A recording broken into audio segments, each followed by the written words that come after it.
국민브리핑 일부 뉴스 매거진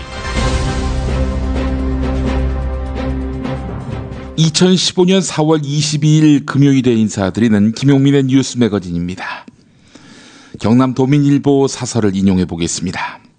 진주갑 선거구 수곡면 사전투표함 개표에서 비례대표 투표지 100%가 새누리당에 기표된 것으로 집계 발표됐다.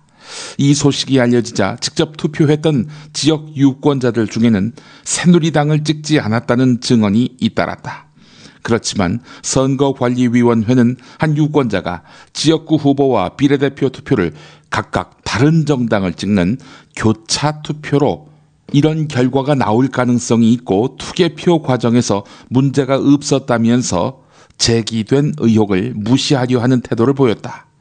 경남도민일보가 이 문제를 보도하고 기사가 SNS를 타고 급속하게 전파되면서 전국적인 관심으로 떠올랐다. 모든 절차가 정상적으로 이루어졌다.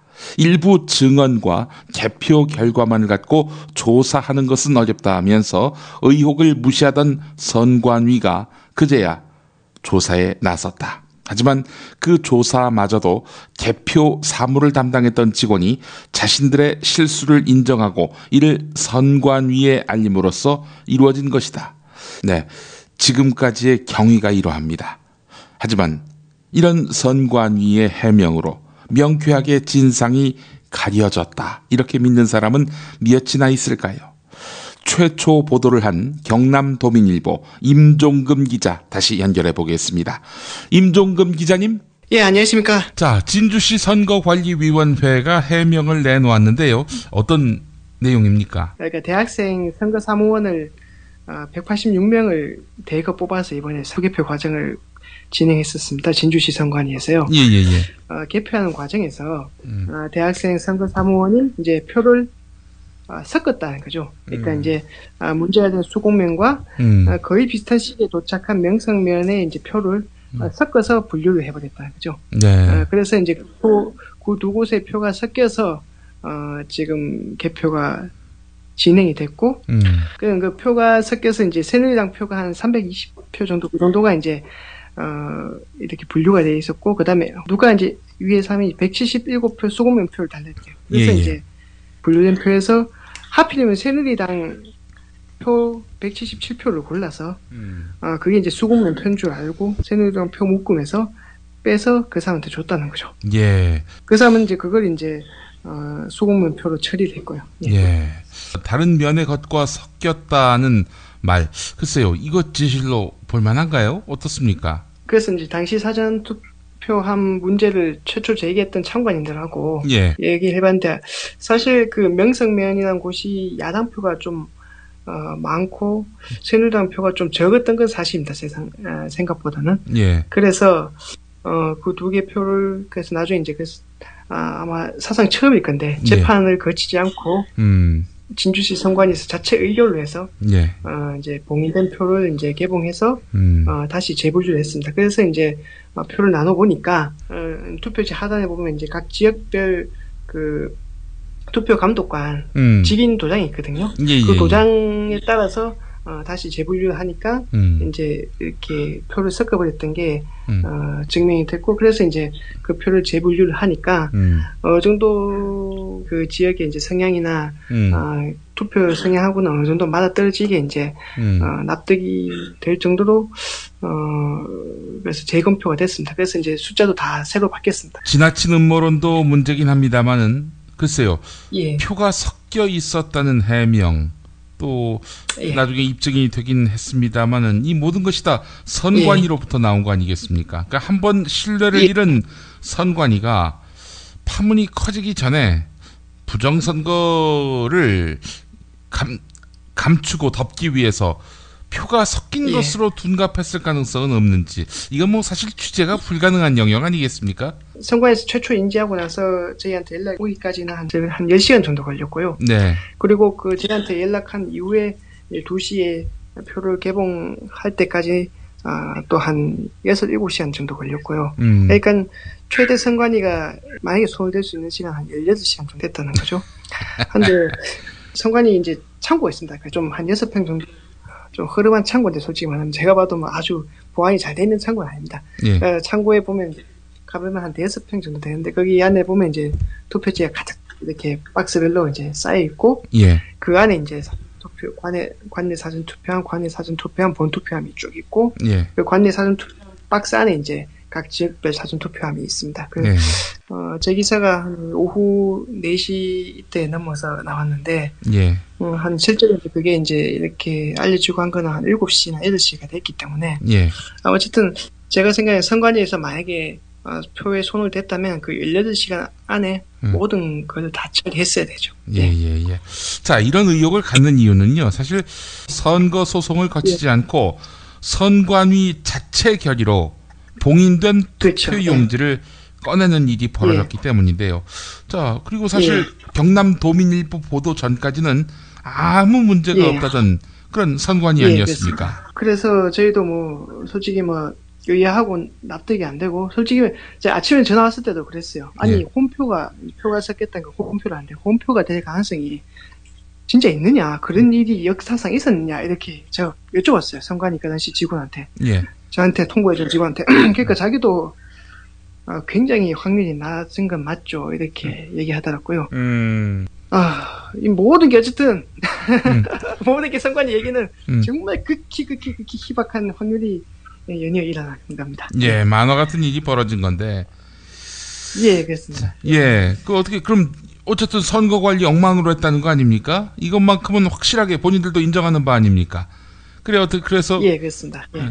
그래서 그 진주시 선관위가 사과를 넘어서는 어떤 그 책임 있는 조치, 이런 것들이 뒤따라야 할 텐데 어떻습니까? 그래요. 그 시민단체나 참관인들이 재검표가 끝나고 나서 비판하니까 당신들 책임져야 되지 않냐 이러니까 하는 말이 이제 선거 사무원들, 대학생들을 제대로 이렇게 교육시키지 못한 것에 대해서는 사무국장으로서 뭐 이렇게 죄송하다 이 정도 얘기하고, 하여튼 그렇게 하면서도 뭐 이렇게 고개를 숙이거나 이렇게 진심으로 사과드립니다, 아니면 뭐 이렇게 그런 얘기도 없었고, 일단 사무국장도 그랬고, 선관위원들하고 위원장은 이 높은 자리에 쭉 계속 앉아 계셨어요. 그 당시 시민단체나 참관인들이 그랬죠. 당신은 뭐 하냐, 당신도 책임 있지 않냐 이러니까 그래 뭐 이렇게 어쨌든 저희 직원들 실수가 있었던 점에서 뭐 이렇게 죄송하다지만 그것도 앉은 자리에서 그냥 쭉 앉아가지고 딱 앉아가지고 뭐 죄송하다 뭐 이런 식으로 했는데, 실제로 제가 생각하는 그건 제대로 된 사과도 아니죠. 그냥 뭐 이렇게 나도 따지고 하니까, 그러니까 뭐 그 당시를 잠시 모면하기위해서 그래 내 잘못했지 뭐 이 정도 그 정도 수준의 사과에 불과하다는 생각합니다. 예, 재검표가 이루어지는 시간 동안에 진주시 선관위 사무국장이 임종금 기자님에게 한 말이 있었죠? 그때도 잠시 제가 5분 인터뷰했는데 그때도 그러고, 그 재검표 말미에도 저거 그러고, 아마 그 기자들 중에서 제가 제일 어려 보이는 겁니다. 그래서 젊은 사람이 너무 부정적으로 보지 말고 그 어르신들 하는 말 좀 세상을 긍정적으로 봐. 그 어르신들 많이 흔히 말하는 이렇게 좀 꼰대라고 하시는 어르신들이 그 젊은 사람들이 막 정치적으로 비판하고 이렇게 하면, 아이고 이 젊은 사람들이 너무 이렇게 비판적으로 세상을 어둡게 보고 하면 세상 그런 게 아니야 이렇게 하는 그런 투로 이제 저한테 아주 그냥 뭐 이렇게 훈계를 하시더라고요. 예, 그래서 뭐 저 겉으로는 그랬습니다. 예. 야당과 지역 시민사회 단체 어떻습니까? 이런 진주시 선관위의 대응과 또 해명, 이거에 대해서 납득을 하시던가요? 솔직히 당사자가 더불어민주당인데 더불어민주당에서는 뭐 그야말로 아무것도 안 했습니다. 솔직히 말씀드리면요. 그 아무것도 안 했고, 제가 취재할 때도 그랬고 뭐 도당, 경남 도당에 뭐 전화 계속 했는데도 불구하고 뭘 준비할 게 있느냐며 아무것도 없다 이러더라고요. 그리고 그 이제 대신 재검표 하는 그 와중에 그때 이제 당시 더불어민주당 진주갑을 출마하신 낙선하신 이제 정영훈 변호사가 이제 현장에 나왔죠. 자기 지역에서 일어난 거니까 오긴 왔는데, 뭐 그분이 뭐 페북에도 올리신 글이 있는데 뭐 솔직히 크게 뭐 기대하신 것 같지 않고요. 그래서 중요한 거는 그래요. 이게 만약에 새누리당 측에서 이걸 만약에 물고 늘렸다면 아마 이거는 뭐 진짜 재선거까지 좀 밀고 나가려고 아마 했을 수도 있어요. 그런데 제 생각에는 더불어민주당이고 뭐 또 선거 이기가니까 넘어가고, 야당 쪽 이쪽 시민단체들도 뭐 일단은 뭐 표 자체는 일단 맞으니까 그에 대해서는 얘기 이제 더 이상 하기가 애매하고 대신 이제 이거죠. 그러니까 이제 신주시 선관위에서 이 문제를 그냥 넘어가서 안 된다. 관리 감독이나 이런 걸 철저히 하도록 책임 소재를 규명하고 해야 된다라고 이제 뭐 이제 나중에 기자회견도 하고 하겠죠. 그렇게 하고 저는 이제 내일은 경남도 선관위나 서울이 중앙선관위에 한번 전화해서 신주시 선관위에서 명백한 이제 실수가 발견됐으니까 여기에 대해서 어떤 조치를 취할 것이냐 한번 여쭤보고 싶고 그다음에 이제 지금 현재 또 문제는 그렇습니다. 그 사전 투표함 있지 않습니까? 그것이 그 투표소에서 이제 개표소까지 어떤 과정을 거치고 어떤 사람들이 거치고 어떤 경로를 거치고 어떤 식으로 보관이 되고 하는 게 그 사람들이 굉장히 궁금해하시더라고요. 그래서 그 관련된 자료를 요청해놨는데 아직까지 못 받았어요. 아직까지 못 받았고 일단 자기들은 준다 하는데 그래서 제가 아예 선관위 가서 다 적어줬어요. 메모를 다 해줬어요. 1, 2, 3, 4, 5번 해가지고 쭉 메모를 다 해줬는데 그거 빨리 줘야 되는데 그거 안 주고 이렇게 있습니다. 지금 현재 그렇습니다. 아이고 우리 임종금 기자님 보시기에 다음 큰 선거는 이제 대선 아니겠습니까? 대선 때 사전 투표 권하실 수 있겠어요? 글쎄요. 자 개인적 소견으로. 개인적인 소감으로는 사전 투표보다는 본 투표가 좀 더 자기 표를 지킬 확률은 높겠죠. 왜 그러냐면 투표함이 투표소에서 개표소까지 그 단순한 과정이기 때문에 그거는 그 정도는 충분히 감시를 할 수 있겠죠.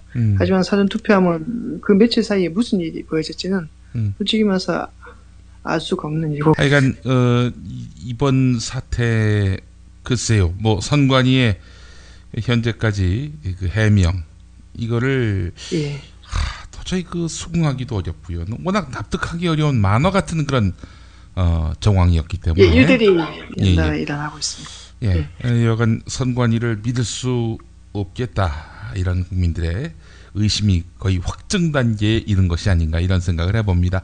그간 취재하시느라 너무 고생 많으셨습니다. 임종금 기자님 감사합니다. 감사합니다. 이제 이 시각 반드시 알아야 할 뉴스로 이어가 보겠습니다.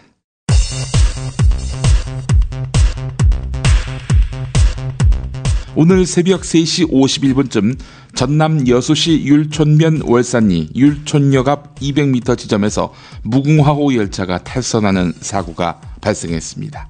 전체 객차 7량 중에 5량이 탈선한 이 사고로 기관사 양모 씨가 숨졌고요. 승객 등 8명이 다쳐서 병원으로 이송돼 치료를 받고 있습니다. 사진을 보니까 매우 큰 사고입니다. 이 사고로 순천과 여수 엑스포역 사이에 열차 운행이 중단됐습니다. 미국의 팝의 전설 프린스가 미네소타주 미니애폴리스 외곽의 자택에서 숨진 채 발견됐다고 AP통신과 폭스뉴스 등 미국 언론이 보도했습니다. 청와대는 정무수석실 소속 행정관이 어버이연합에다가 관제 집회 개최를 지시했다는 시사저널 보도와 관련해 기사에 거론된 그 행정관이 개인 명의로 언론중재위원회에 정정보도를 청구했다고 밝혔습니다. 한편 정연국 대변인은 그 행정관이 시사저널 출간 배포 저지 가처분 신청을 법원에 낼 예정이라고 한다라고 전했습니다. 아직 이 기사는 지면 시사저널에 실리지는 않았습니다. 지난 대선 때 야당 후보 등을 원색 비난한 국정원 직원 좌익 교수에 대해 1심 법원이 선거 개입이 아니라면서 국가정보원법 위반 혐의에 대해서 무죄 판결을 내려 파장이 일고 있습니다. 좌익 교수는 지난 대선 때 문죄인 CX새끼 돼져야, 손학규는 좌익으로 변절한 매국노 등으로 야당 대선 후보를 비난했고, 홍어종자 전라디언은 죽여버려야 한다는 호남비하, 망부 저 CX녀는 북귀의 빨갱이 편에 서서 이야기한다 라는 등 여성 비하 글을 올렸습니다. 또한 한명숙 전 총리에 대해서 늙은 창녀라고 표시했습니다. 그런데 무죄라는 것입니다. 전직 국회의장과 당대표 등으로 구성된 새누리당 고문단은 여의도의 한 식당에서 모여 대표 권한대행을 맡고 있는 원유철 원내대표에게 쓴소리를 쏟아냈습니다. 4.13 총선 패배 원인으로 한결같이 공천 과정에서 불거진 계파 갈등을 들었습니다. 하지만 대통령이 총선 패배의 핵심 책임자라는 점 감추지 않았습니다. 한편 이 자리에는 여성 노동자 성추행 의혹의 주인공 박희태 전 국회의장도 있었습니다. 20대 총선을 치러야 하는 집권당이라고는 도저히 볼 수 없는 일이 원색적인 막장 드라마를 국민들 앞에 보여주고 말았습니다. 국민의당 안철수 상임공동대표가 요즘 기세등등합니다. 총선 이후 처음으로 충청 지역을 방문해서 서대전역을 경유하는 KTX를 증편한다고 공약했는데 충청에서 한석도 허용해주지 않은 점에 대해 아쉬움을 토로했습니다. 들어보시죠. 아무도 안 뽑아주셔서 그걸 그렇게 간절하게 원하지 않으시나 보다라는 생각도 했습니다. 김용민의 뉴스 매거진 광고 듣고 오겠습니다. 안녕하세요. 조광래 중고차 대표 조광래입니다. 햇살이 따스스스 내리쬐고 봄바람이 살랑살랑 코끝을 간지럽히는 게 어디론가 떠나고 싶은 계절입니다. 조광래 중고차에서 좋은 중고차 거래하시고 어디론가 떠나보는 건 어떨까요? 조광래 중고차의 대표 전화번호는 1800-9538. 한 번 더 1800-9538. 이상 남길 만큼은 남기고 파는 조광래 중고차였습니다. 고맙습니다. 지금처럼 사는 게 싫습니까? 전복을 원하십니까? 그렇다면 와우 전복을 드십시오.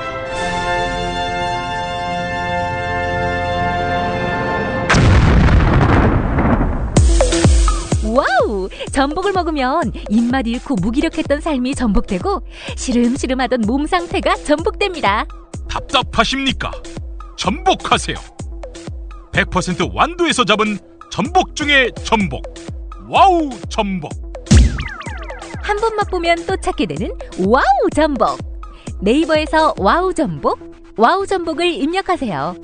전화번호는 010-2443-0818. 직접 담가 먹는 김치가 사 먹는 김치와 다른 이유 잘 아시죠? 내 눈으로, 내 손으로 골라야죠. 우리 걸로요.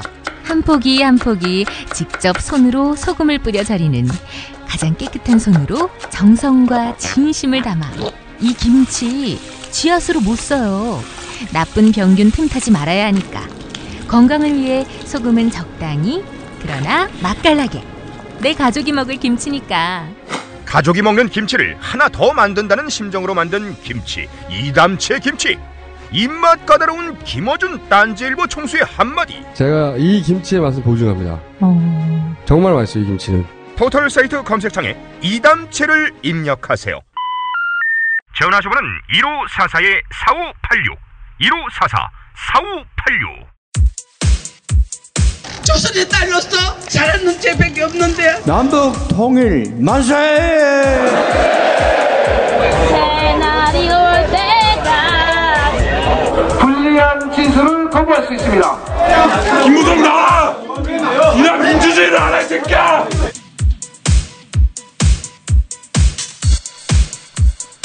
대한민국 어버이연합이 자신들과 정치적 견해가 다른 주요 인사들의 집 주소를 알아내서 기습 시위를 벌여온 것으로 확인됐습니다. 강기갑 전 민주노동당 의원에 대해서 무죄 판결을 한 판사의 집, 정연주 전 KBS 사장의 집, 거주지 정보는 사실 사적인 영역에 속하는 개인정보 아닙니까? 노인들로 구성된 이 단체가 외부 세력의 조력 없이 알아냈을 가능성은 희박합니다.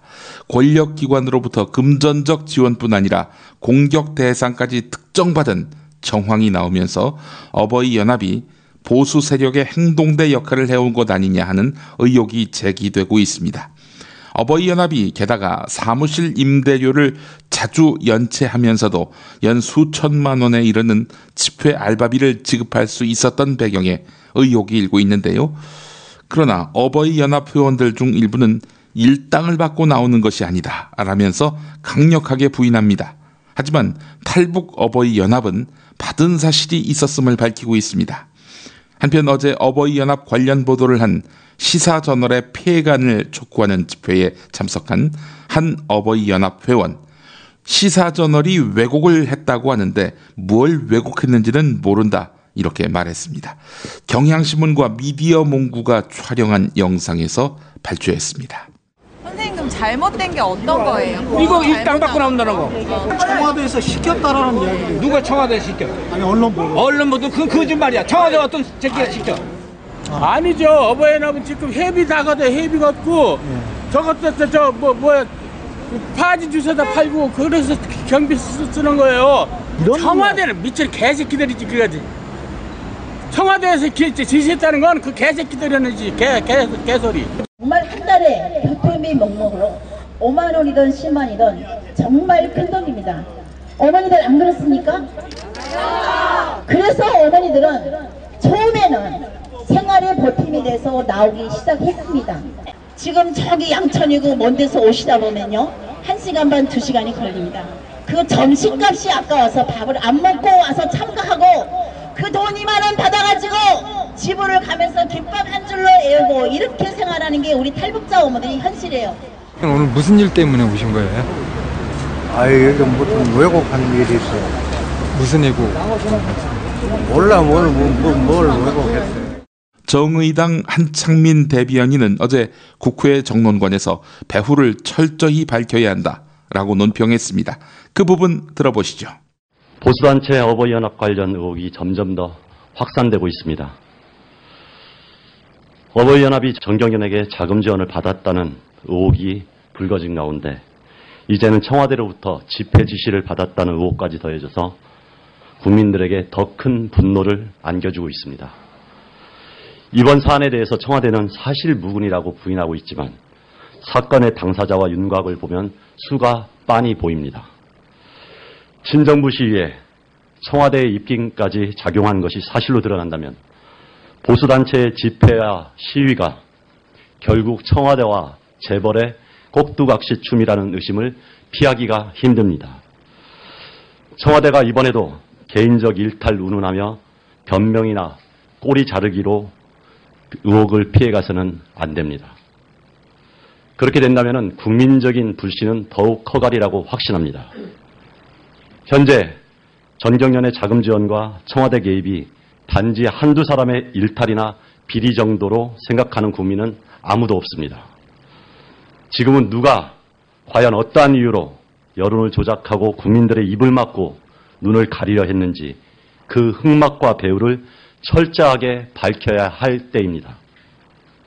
다시 강조하지만 수사당국은 보수단체를 둘러싼 모든 커넥션의 전무를 밝혀내서 교활하게 진행되어 온 민주주의 파괴 행동을 근절시켜야 합니다.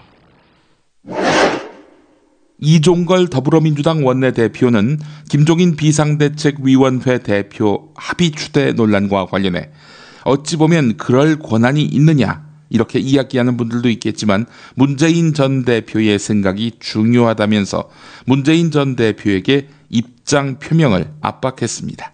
이에 대해서 김광진 의원, 더불어민주당은 친노당도 문재인당도 아니라고 외치면서 왜 당대표를 추대할지 말지 문재인 의원에게 입장을 내라고 하는가.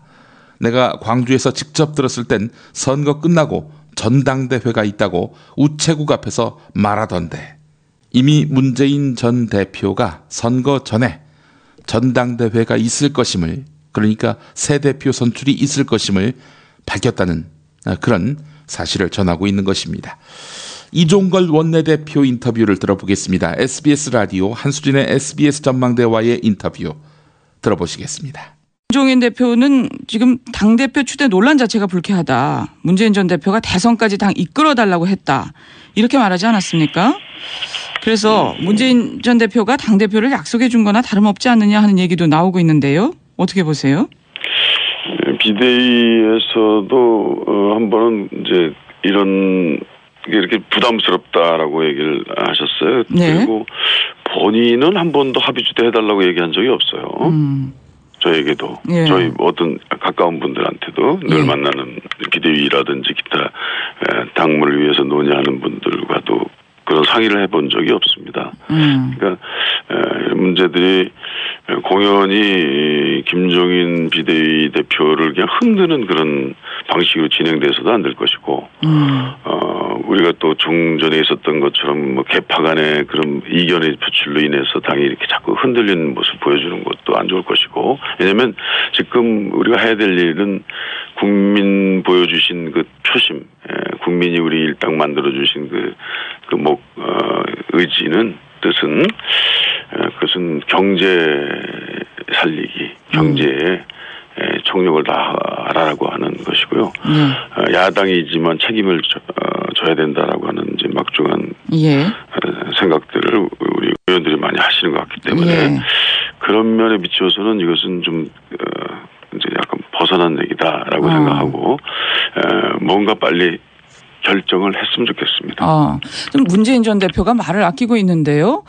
결국 이 논란을 빨리 정리하려면 문재인 대표의 의중이 중요하다는 그런 지적도 있습니다. 어떻게 보세요? 예, 문재인 대표와 어찌 보면은 김종인 비대위 대표님의 아주 그 전략적 공조라든지 이런 것들이 아주 큰 영향을 우리에게 또 큰 승리를 가져오게 하지 않았습니까? 예. 이것도 어찌 보면 뭐 그럴 권한이 있느냐 이렇게 얘기하는 견해도 있겠습니다만 문재인 대표의 생각이 참 중요하다고 생각합니다. 예. 중요하다. 예. 문 전 대표는 근데 왜 아무 말씀도 안 하고 계실까요? 그러니까 이제 여기도 이렇게 자꾸 시간을 끌어서 논쟁이 자꾸 커지고 논란의 그 내용들이 그쪽으로 빠져나가면, 그러니까 이제 우리가 이제 앞으로 당이 어떤 일을 해야 될 것이냐, 원내에서 어떤 일을 할 것이냐라는 그런 앞으로는 토론이나 이런 것들이 중심이 돼야 될 텐데 자꾸 이런 물론 이제 당의 체질이나 권력 구조나 이런 것도 중요합니다만 지금 이제 아주 특단의 사정입니다. 이런 상황에서 그것들을 좀 줄이고 좀 빨리 페이드아웃 시키고 우리 국민들이 이번 총선에서 특별히 보여주신 그런 의지를 우리가 실현해 나가는. 그러니까 이게 문재인 전 대표의 의중은 어디에 있는 것 같으세요? 보시기에. 지금까지 아무 말씀 안 하시는데 어쨌든 간에 문재인 대표의 좀 정책 결단이 그게 받아들여지든 안 지든 김종인 대표를 어떻게 보면 선대위, 비대위로 모셔온 분 아닙니까? 그래서 대승을 거뒀습니다. 그거에 대한 정치적 어떤 의사결정 이런 것에 좀 화두를 끌어내주시면 좋겠어요. 알겠습니다. 그러니까 빨리 입장 표명을 좀 해줬으면 좋겠다. 뭐 정리해줬으면 좋겠다. 이런 말씀이신 걸로 말씀 알겠습니다. 당내 개혁 성향 의원 모임인 더 좋은 미래와 더 미래 연구소가 국회에서 총선 평가와 전망 이런 제목의 토론회를 열었습니다. 김의 겸 한겨레 선임 기자가 나왔는데요. 호남은 야당끼리 레드오션이다. 거기에 너무 집착하지 말고 더민주가 블루오션을 볼 필요가 있다. 이렇게 말했습니다. 부산 5석, 경남에서의 선전, 울산에서의 가능성, 대구에서의 원내 교두보 확보, 이런 영남의 민심을 주목해보자는 취지입니다. 1987년 이후 고착된 여당은 영남, 야당은 호남, 이런 구도가 와해되는 것 아닌가 하는 그런 전망도 내놓았습니다. 들어보시죠. 지역구도의 완화 정도가 아닌 어떤 획기적인 지각 변동이 일어나고 있는 게 아닌가 싶습니다.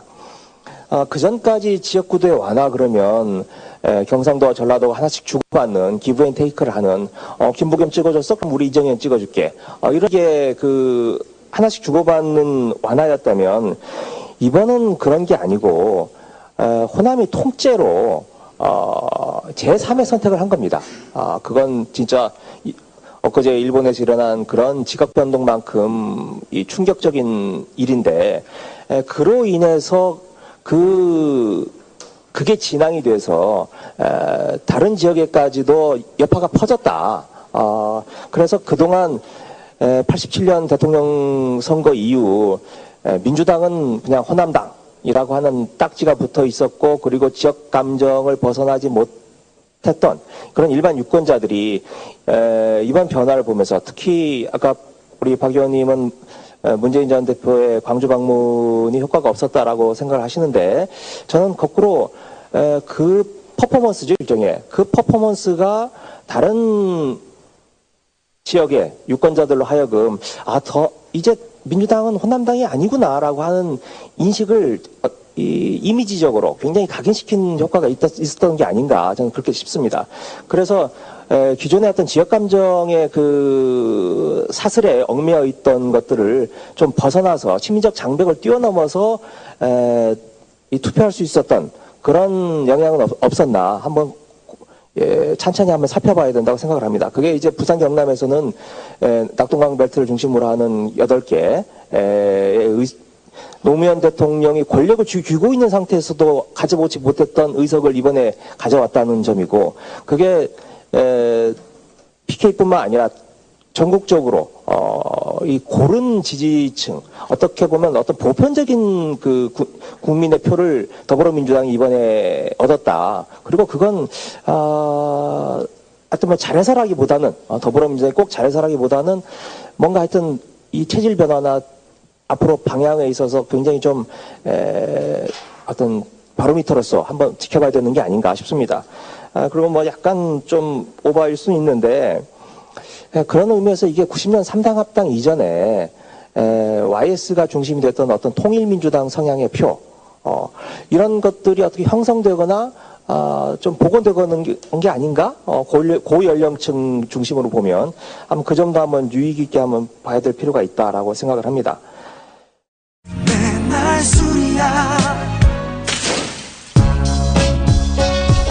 빅데이터 전문가 정영진입니다. 술 마시는 게 곧 업무인 분 많이 계시죠? 메모하세요. 고려생활건강 술술 풀리고입니다. 증권가 샐러리맨, 그리고 강남 유흥업소 종사자들, 웬만하면 안 취하죠? 술술 풀리고, 이게 비결이었습니다. 간장과 신장을 보호하는 화인 피토 성분, 그리고 특허받은 제조법. 그래서 술술 풀리고는 누구도 흉내낼 수 없습니다. 못 믿으시면 수백 개의 후기 읽어보시고 80%에 육박하는 재구매율에 주목해주세요. 음주 전후 한 포를 섭취하시면 됩니다. 부드러운 분말 형태라 물 없어도 드실 수 있고요. 물을 섞지 않으니 효과는 더 확실하겠죠? 네이버와 다음에서 고려생활건강을 검색하시면 술술 풀리고를 만나볼 수 있습니다. 박혜원 경위님, 듣고 있습니까? 이재황입니다. 절대로 포기하지 마십시오. 아무것도 할 수 있는 게 없어요. 절망이에요. 그래도 포기하면 안 됩니다. 먼저 몸을 챙기셔야 합니다. 어떻게 하면 되죠? 알려주세요. 일단 전창걸닷컴에서 새싹당 공차를 주문하. 남자들은 꼭, 남자는 이지영 형사님, 전창걸닷컴에서 새싹당 공차, 열쇠는 새싹당 공차였어. 전화 구매는 070-8635-1288, 070-8635-1288. 자기는 정말 훈남이고 자상하고 스마트한데, 그런데 잠잘 때는 아니야. 정말 아니야. 진짜 엽기야. 그럴 수밖에요. 그렇게 코를 골아대는데 본의 아닌 결례, 이제 그만. 간편하고도 반영구적인 코골이 방지기구 24,000원이면 됩니다. 심한 코골이와 수면 무호흡 걱정 마세요. 99% 감소 효과를 보장합니다. 검색창에 코골이 119, 코골이 119를 입력하세요. 문의는 1566-0783. 코골이 119는 의료기기 제조 수출업체 메디슬립에서 만듭니다. 피 튀기며 박학다식을 뽐내는 퀴즈, 피박 퀴즈. 네, 오늘도 무와 환이 함께합니다. 어서 오십시오. 안녕하십니까. 깊은 번뇌와 성찰의 시간을 갖고 있는 무 인사드립니다. 깊은 번뇌와 성찰의 시간이라 혹시 쇼 아닌가? 당연히 쇼지 이 새끼야.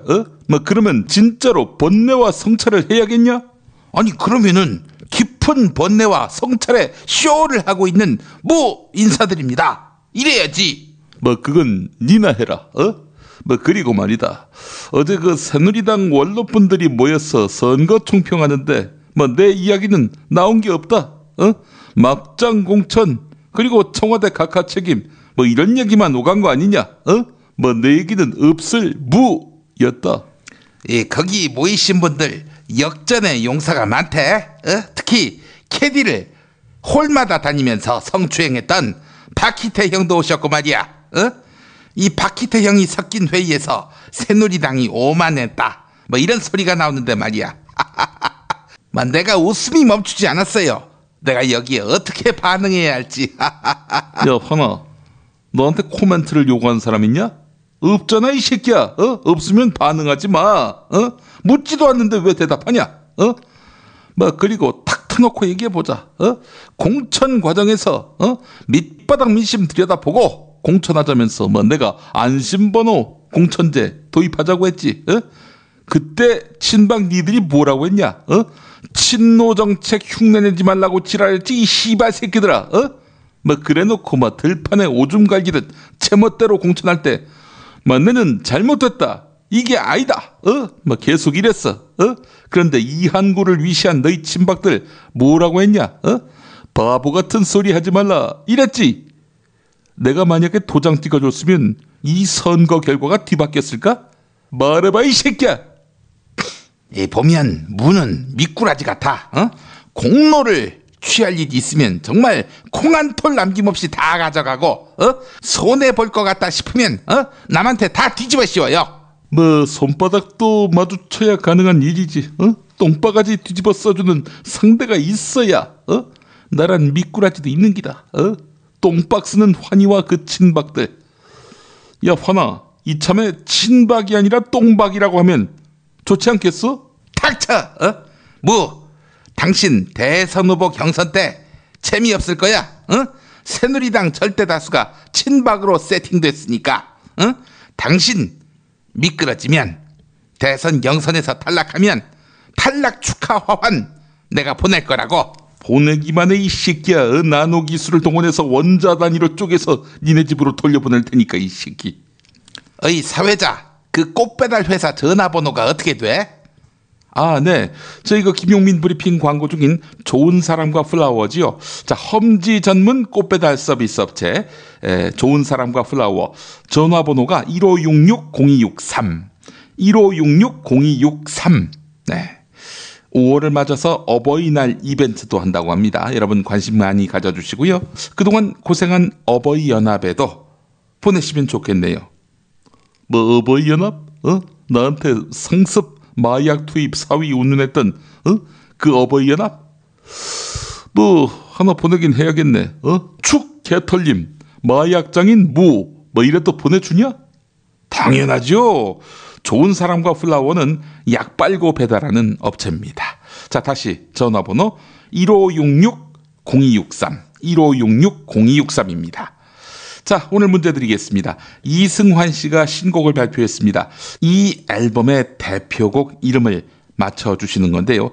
이 앨범의 대표곡인 이 노래는 많은 사람들로 하여금 세월호와 유관한 거 아니냐, 세월호 가족들에게 바치는 힐링송 아니냐, 이렇게 의문을 사고 있습니다. 그래서 객석에서 이승환 씨에게 그런 질문이 갔는데 이승환 씨가 이렇게 답했다고 하지요. 듣는 분들이 판단할 몫이다. 예. 자, 이승환 씨의 신곡 타이틀 무엇일까요? 예, 정답. 아이고, 우리 환 트렌드에 밝으십니다. 항상. 그래야 경제부총리를 할 수 있는 거 아니야? 이승환 신곡 이름보다 부채가 불어나는 규모에 더 관심을 가져야 경제부총리다운 거 아닐까? 부채가 왜 불어나? 부채가 라면이야? 불어나게. 부채는 고체라고. 여름에 얼마나 유용한데? 말문이 막힌다 이 새끼. 자, 환 정답은요? 예, 정답은 어떻게 당대표가 그래요? 그런 노래는 없습니다. 어떻게 사랑이 그래요? 이런 노래는 있습니다만 서회자 어떻게 경제부총리가 그래요? 라는 노래는 없냐? 닥치라고! 내가 진짜 정답을 알려주지. 잃어버린 10년의 신호. 아닙니다. 아니에요. 많이 비슷한데 말이죠. 이 노래가 세월호 가족을 위한 노래라고 하는데 그래 보이진 않는다. 우리 이제 집으로 가자. 그 추운 곳에 혼자 있지 마. 날 용서해. 널 사랑해. 이 가사를 보면 박근혜 각하가 유승민이한테 보내는 메시지 같은데. 닥쳐! 유승민이가 복당하려면 한 10억 광년 있어야 할걸? 자, 오늘도 여러분이 정답 맞히셔야겠습니다. 자, 정답 맞히신 분께 저희가 선물을 드리지요. 삼성이 망하면 한국은 어떻게 될까? 네, 이런 화두를 던진 책입니다. 재벌개혁론자인 박상인 서울대 교수가 쓴 삼성전자가 몰락해도 한국이 사는 길, 삼성전자가 몰락해도 한국이 사는 길 보내드리겠습니다. 미래를 소유한 사람들에서 협찬해 주셨는데 이 책을 읽으면 재벌 중심의 한국 경제 큰 그림이 보입니다. 삼성전자가 몰락해도 한국이 사는 길. 네, 대표적인 재벌 개혁론자 박상인 서울대 교수의 역작 보내드리겠습니다. 팟빵 게시판에 정답과 이메일 주소 사연 남겨주시기 바랍니다. 자, 두 분 골랐습니다. 지난 시간 정답자. 크리아티스트로 읽어야 하나요? 이 아이디를? 예, 제가 그렇게 한번 읽어보겠습니다. 크리아티스트 정답자입니다.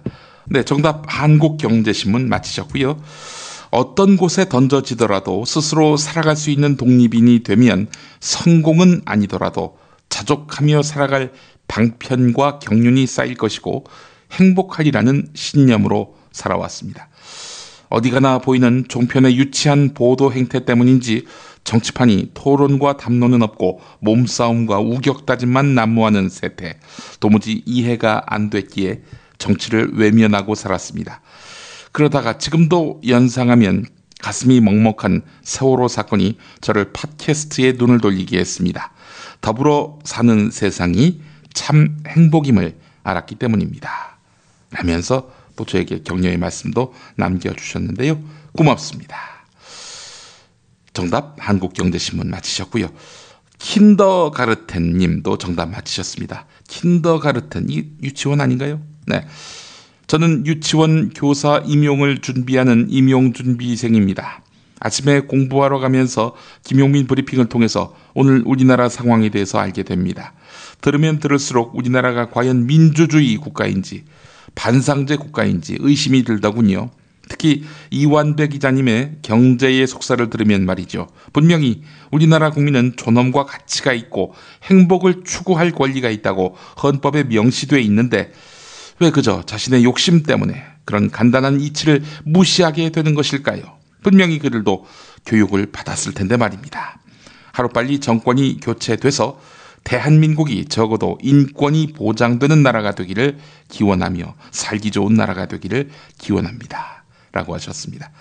진심으로 감사드리고요. 유치원 교사 반드시 임용되시기를 빌겠습니다.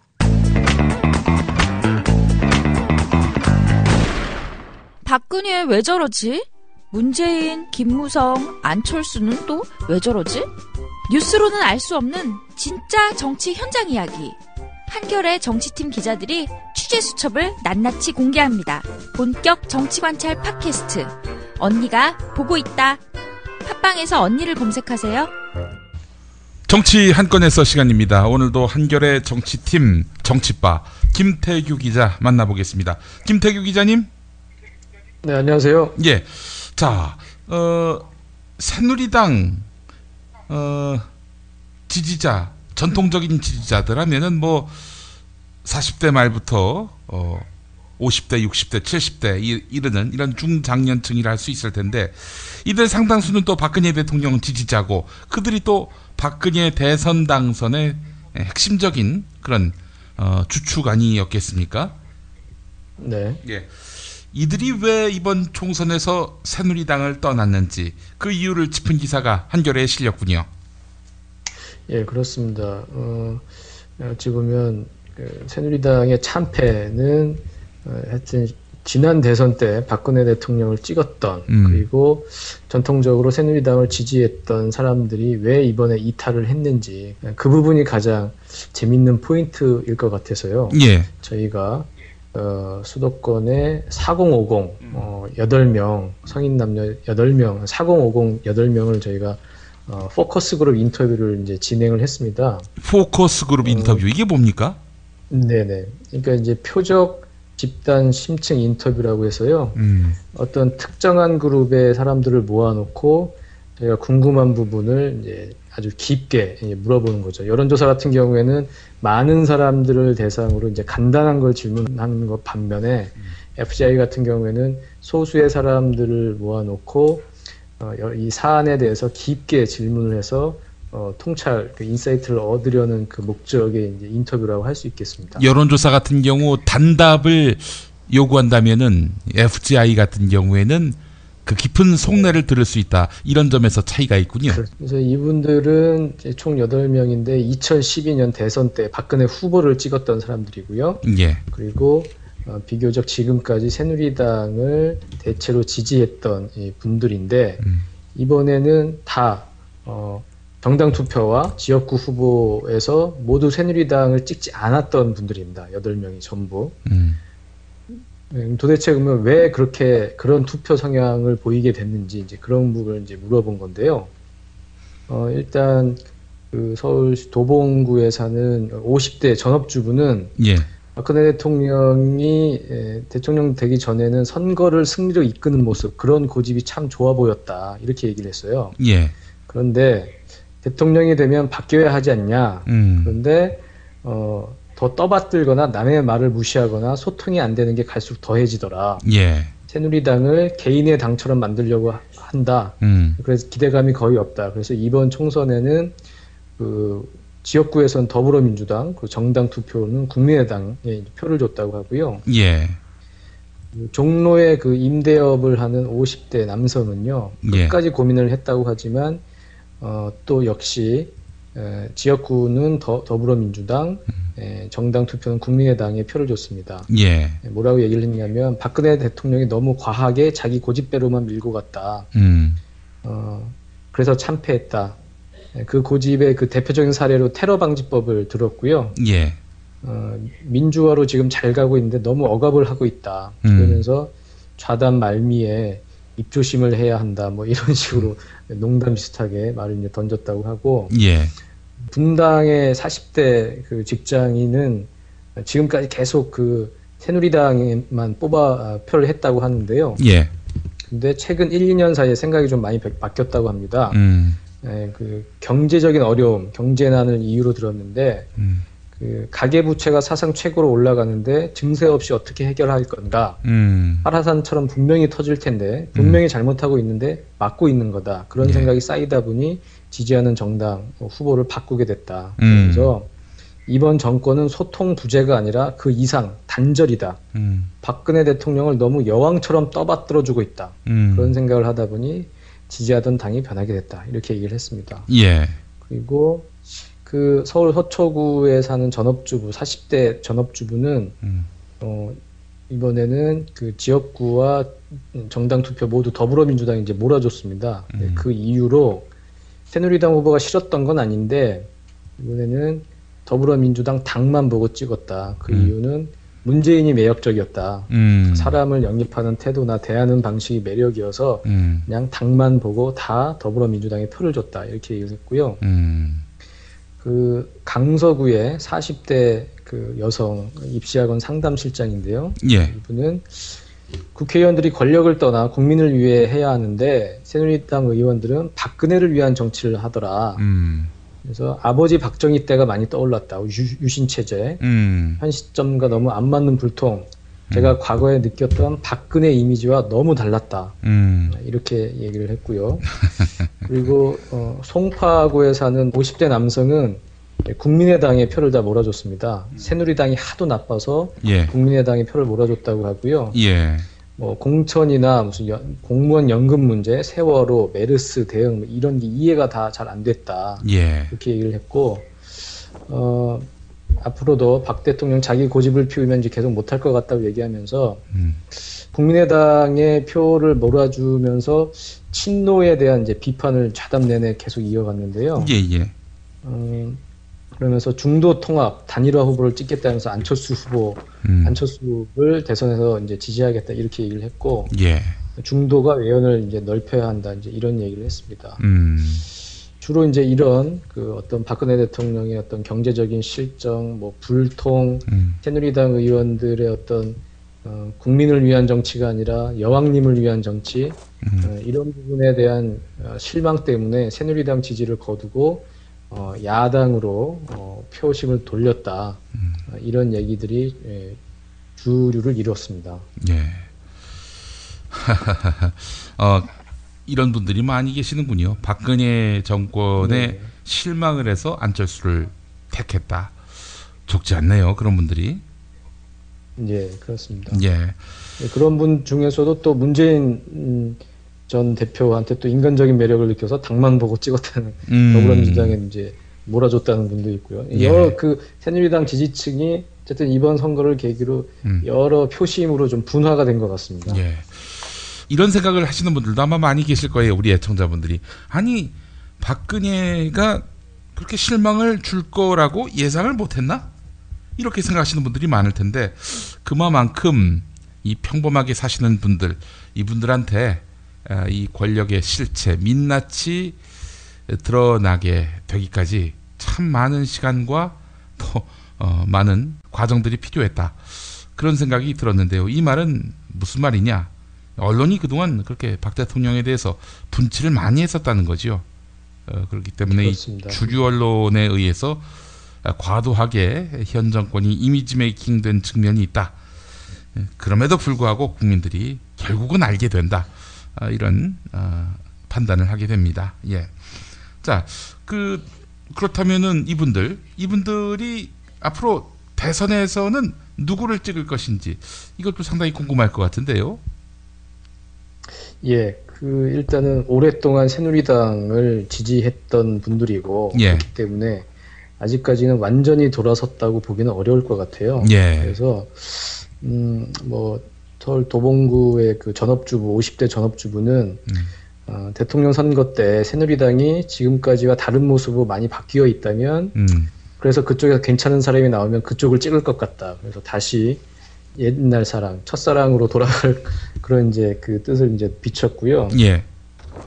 그렇기 때문에 단일화에 대한 어떤 전술 이런 부분에 대해서 이제 의견들이 나왔는데 지금 상황으로 봐서는 단일화를 안 해도 야권이 이길 것 같지만 새누리당이 또 혁신하고 또 새로운 후보를 낼 수도 있기 때문에 일단은 단일화를 하는 게 좋겠다. 안전하게 가려면 이런 이제 얘기들이 이제 나왔고요. 예. 또 이제 또 이런 의견도 있었습니다. 후보 단일화의 부작용을 경계하는 목소리도 나왔는데, 예. 그 40대 남성은 어차피 문재인, 안철수 두 사람이 단일화 합의에 이르진 못할 거다. 그리고 각자 출마를 하더라도 한쪽으로 쏠려서 결국은 승리하지 않겠냐 이렇게 좀 낙관을 했고요. 예. 예, 그러면서 만약에 인위적으로 단일화가 됐는데 내가 원하는 사람이 아니면 나는 아예 투표를 어찌 보면 새누리당으로 돌릴 수도 있을 것 같다. 그러니까 인위적인 단일화보다는 그냥 내가 원하는 사람을 선택할 수 있게 선택지를 좀 넓혀줬으면 좋겠다. 뭐 이런 얘기도 했고요. 안철수 대표 지지하는 분 같은데요? 느낌에? 이분은 안철수 아니면 새누리당 후보를 찍을 수 있다. 그런 생각을 하실 만한 분이 과연 문재인을 지지할지 싶어서 여쭤본 건데. 근데 이분은 이번에 지역구와 비례 투표에 다 더불어민주당에 표를 던지신 분입니다. 아, 그렇군요. 예. 그래서 내가 지지하는 후보로 단일화가 되지 않으면 실망할 것 같다. 이렇게 얘기했고. 예. 새누리당에서 생각이 내가 지금 바뀐 케이스라서 아직까지는 확신을 가지고 있지 못하다. 이렇게 얘기를 했습니다. 뭐 새누리당으로 넘어가겠다는 얘기는 하진 않았지만, 내가 이쪽 야권을 찍을 거라고 아직 확신은 못하겠다. 이렇게 좀 유보적인 목소리를 좀 냈고요. 예, 그러면서 그 국민의당을 찍었던 그 분은 중도 성향의 그 정권 교체론을 강조를 했는데, 그 대선 때 새누리당에서 중도 성향 후보가 나오면 새누리당이 이길 거다. 이렇게 얘기했고요. 그러면 어떤 후보 정도면 새누리당이 이길 수 있는 대선 후보가 되겠냐고 물어보니까, 원희룡 제주지사, 남경필 경기지사, 반기문 유엔 사무총장 뭐 이런 분들을 꼽았습니다. 원희룡, 남경필 이런 분들에 대해서는 새누리당에 쭉 있어 왔지만 박근혜 이명박 사람 같지 않다. 그렇기 때문에 참신한 느낌을 줄 것 같다. 이렇게 얘기를 했고요. 앞으로 그 여소야대 전국에서 국민의당과 더불어민주당이 어떻게 잘 할 것 같냐 이제 이렇게 물으니까 뭐 국민의당이 캐스팅 보트 역할을 잘 할 것 같다는 얘기도 나왔고요. 근데 또 국민의당이 정치의 경험이 풍부하지 않으므로 더불어민주당이 역할을 좀 많이 해줘야 할 것이다. 이런 말들도 나왔습니다. 기울어진 운동장 담론에 대해서 한번 물어봤어요. 기울어진 운동장 담론? 운동장이 기울어져 있고 뭐 미디어 환경이나 뭐 선거 제도라든지 다 어떤 영남 패권주의 새누리당에 유리하게 다 지금 설계가 돼 있는데도 불구하고 이번에 야권이 승리한 거 아니겠습니까? 그런데 지금까지 기울어진 운동장 때문에 야권이 승리하지 못한다고 계속 주장을 해왔는데 그럼 그 기울어진 운동장 담론이 좀 잘못된 거 아니냐 이렇게 이제 물어봤습니다. 그렇게 물어봤는데 기울어진 운동장이라는 그 담론 자체가 틀린 건 아닌데 어쨌든 유권자들의 현명한 판단으로 이런 결과가 나왔다고 했고, 그 아까 그 중도 성향의 통합으로 정권 교체를 이뤄야 한다고 말했던 그분은 운동장이 기울어져 있어도 야권이 승리할 수 있었던 요인으로 안철수와 박근혜를 꼽았습니다. 그러니까 옛날에도 민주당은 똑같이 120석을 얻었는데 이번엔 안철수가 40석을 가져다줘서 이겼다 이렇게 얘기를 했습니다. 그러니까 19대 때 야권 통합으로 1대1 구도를 했어도 민주통합당이 127석밖에 얻지 못했는데 어쨌든 이번에는 안철수 후보가 38석을 얻어서 그게 여소야대가 되지 않았냐 이제 이런 주장이었고요. 그래서 이제 사회자가 다시 반문을 했습니다. 근데 어쨌든 더불어민주당은 참패한 게 아니라 호남에선 졌지만 수도권에서는 압승을 했다. 이건 어떻게 설명해야 되냐 이렇게 물어보니까 그는 그것은 박근혜 때문이다. 이게 수도권에서는 1, 2% 박빙의 승부가 벌어지는 곳인데 어쨌든 나 같은 1, 2% 중도가 박근혜를 찍었다 이쪽으로 왔다. 박근혜가 한심하니까 이건 정말 안 되겠다 생각해서 더불어민주당이 이렇게 승리할 수 있었던 거다. 이렇게 풀이를 했습니다. 그래서 그 기울어진 운동장에 대해서 사람들 어쨌든 3당 체제가 됐다고 기울어진 운동장이 지금 평평해졌다고 보기는 어렵다. 시간이 좀 많이 걸릴 것이고 그리고 새누리당에서 또 새로운 모습을 보이면 다시 원상태로 돌아갈 가능성이 상당히 크다. 이렇게 경계하는 모습을 나타냈습니다. 기울어진 운동장에 대해서 어느 정도 인정된다. 이렇게 말씀하신 분도 상당히 눈길을 끄는군요. 하여튼 뭐 지금 이 선거 결과가 더불어민주당이 잘해서 혹은 뭐 참신해서 이렇게 이루어진 일당 또 미래적 가치가 있기 때문에 국민의당을 찍었다. 이것도 사실은 아니겠네요. 보니까 반사 이익이 상당히 큰 거죠. 허상 그 거품으로 끝날 가능성도 높다는 점, 이 점이 또 확인됩니다. 자, 한겨레가 그 상당히 주목할 만한 당선자를 쭉 만나고 있는데 김성식 국민의당 당선자를 만났네요. 오늘자에서는. 그렇습니다. 서울 관악에서 당선이 됐죠. 김성식 의원의 당선에 대해서 상당히 의미를 부여하는 분들이 있으시더라고요. 예를 들어서 김성식 당선자가 없었다면 그 국민의당은 비례대표 더하기 호남 의원 더하기 안철수 이런 조합일 텐데 예. 어쨌든 김성식 당선자 때문에 그 호남 의원들과의 어떤 세력 균형이라든지 예. 어떤 그 토론 문화라든지 구조라든지 이런 게 좀 많이 교정될 가능성이 크다. 기대를 나타내는 분들이 좀 있으시고 예. 일단은 뭐 새누리당 예전에 한나라당에 있었지만 그때도 개혁적인 목소리를 냈기 때문에 그런 예. 부분에서도 기대를 좀 받을 만할 것 같습니다. 선거운동 기간 내내 여론조사를 보면은 유기홍 현 더불어민주당 의원이 앞서는 걸로 나왔는데 그 선거 결과는 다르게 나왔네요. 보니까. 예, 마지막에 좀 바람이 불었던 것 같아요. 안철수 대표의 지원도 있었고, 예. 원래는 손학규 전 대표의 어떤 측근이었죠. 손학규 대표가 자신이 직접 가지는 못하니까 다른 당 사람이니까 자신이 직접 가서 선거는 못 해주니까 뭐 송태호 전 장관이라든지 이런 측근들을 또 보내서 어떤 측면에서 지원을 하고 뭐 이런 부분이 있어서 예. 그런 부분 막판에 좀 바람이 불어서 넉넉하게 승리를 하지 않았나 그런 생각이 들고요. 예예. 일단은 그 김성식 당선자 같은 경우는 상당히 정책통이어서 그런 부분에 좀 여러 가지 이제 물어봤는데요. 예. 일단은 국민의당이 지금 스펙트럼이 보수적인 관료 확자도 있고 진보 노선을 이끌던 뭐 정동영, 천정배 의원도 있고 이런 부분을 어떻게 조화를 시킬 것이냐 이렇게 물어보니까 그렇게 이분법적으로 보지 말고 그 보수 진보의 딱딱한 정체성에 바탕한 획일성이 더 문제다. 그리고 국민의당이 창당했을 때 그 합의된 이슈가 있다. 합의한 담론이 뭐냐면 공정성장, 질적성장, 격차 해소, 중부담, 중복지 이런 이슈에 합의했기 때문에 어떤 뭐 이념적 스펙트럼 때문에 일이 안 되고 뭐 그런 일은 없을 것이다 이렇게 얘기를 했고요. 예. 이런 질문을 했습니다. 원래 손학규 계였는데 지금은 안철수의 사람이 됐다. 안철수와 손학규를 비교하면 어떤가 이렇게 질문을 하니까 예. 두 분 다 진영 논리에서 벗어나 복합적, 합리적 개혁을 설계할 수 있는 분들이다. 이분들이 제1야당에서 자기 역할을 못했다면 제1야당이 이 부분에 대해 먼저 성찰해야 한다.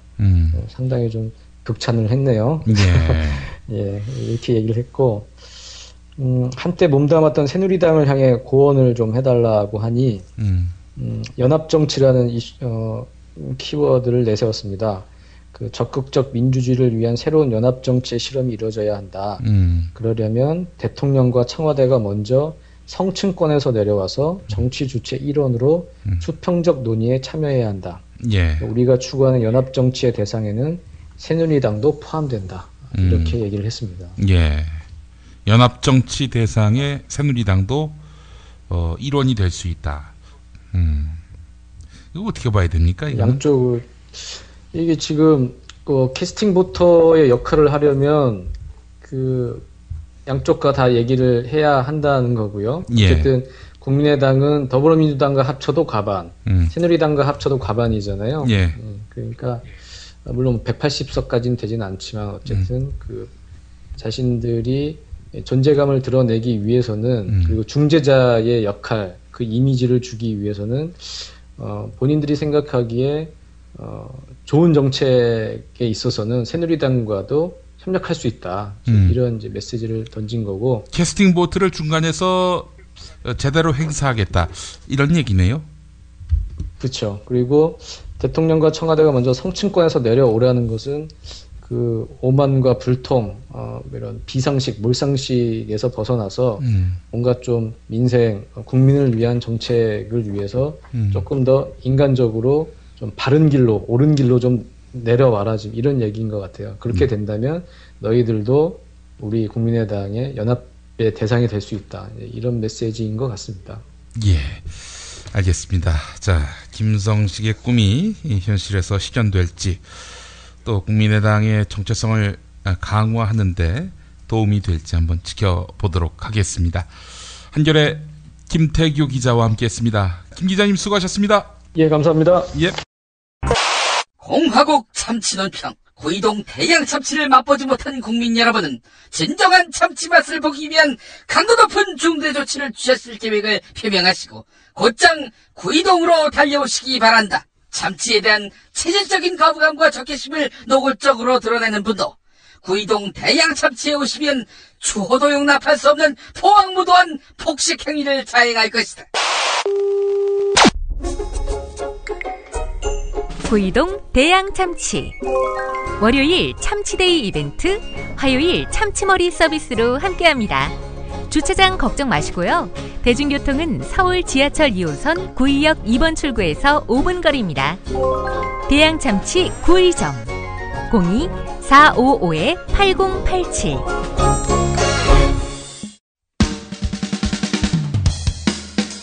여보, 나 오늘 우리 집하고 아버님 댁 화재보험 가입했어.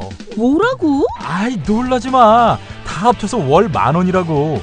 월 10,000원 화재보험 카페에서 가입한 거라니까. 월 10,000원 화재보험 카페에서 집 2채를? 남들은 집 한 채를 30,000원에서 40,000원에 가입하던데? 화재와 배상 책임은 기본이고 도난, 보이스피싱까지 보장해준대. 정말? 대박! 텔레비전, 냉장고, 김치냉장고, 에어컨, 세탁기, 전자레인지 고장나면 수리비용까지 보장해준다고. 월 10,000원 화재보험 카페라고 했지? 나도 알려줘. 우리 친정도 가입하게. 10,000원 화재보험 카페. 전화번호 02-849-9730. 한 집이 가입해도 또 두 집이 가입해도 월 10,000원인 화재보험 카페 02-849-9730으로 전화하시면 10년차 베테랑 손해보험 전문 설계사가 연중 무휴 상담해드립니다. 메모 못하셨나요? 전화번호 02-849-9730. 식당, 다중이용업소, 공장, 교회, 사찰 등 모든 업종의 화재보험과 배상 책임보험도 상담해드립니다. 6살 하늘이 밥을 잘 안 먹어요. 엄마, 나 이거 맛이 없어요. 그만 먹을래요. 엄마의 걱정은 점점 더해가는데요. 그런데 이때 택배입니다. 연지연 곰탕이 배달됐어요. 직접 도끼로 팬 장작불 위에 한우 사골과 도가니를 가마솥에 한가득 넣고 24시간 끓인 진구. 연지연 곰탕이 하늘이 입에 들어가는 순간, 아, 맛있다. 엄마 한 그릇 더 주세요. 하늘이의 밥도둑 연지연 곰탕. 조미료 같은 첨가물이 전혀 들어가지 않아 엄마의 기쁨은 더하답니다. 연지연 곰탕은 강화군에서 김포시 방향으로 강화대교 건너자마자 있습니다. 포장 판매는 한 팩 800g에 7,000원, 7팩 이상 무료 배송합니다. 주문 전화는 010-7252-1114, 010-7252-1114.